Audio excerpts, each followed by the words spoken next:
अस्सलाम वालेकुम, आप देख रहे हैं PA न्यूज HD और मैं हूं आपके होस्ट सादिया बतूल।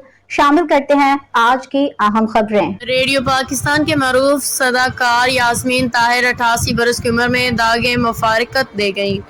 लाहौर रेडियो पाकिस्तान की मरूफ सदाकारा यास्मीन ताहिर हफ्ता की सुबह मुख्तसर अदालत के बाद 88 साल की उम्र में इंतकाल कर गई। यास्मीन ताहिर 1937 में लाहौर में पैदा हुई। उनका ताल्लुक एक ऐसे अदबी खानदान से था जो बरे सगीर की उर्दू तहजीब का संगे बुनियाद रहा है।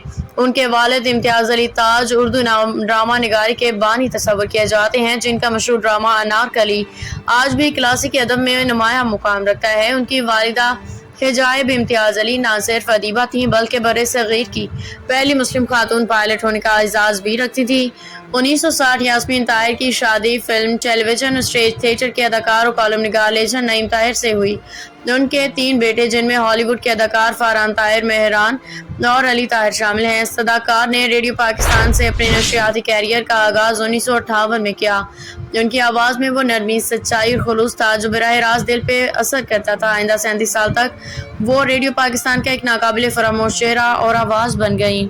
न्यूज स्टूडियो से अब तक के लिए इतना ही। मजीद खबरों और अपडेट्स के लिए देखते रहिए PA न्यूज HD।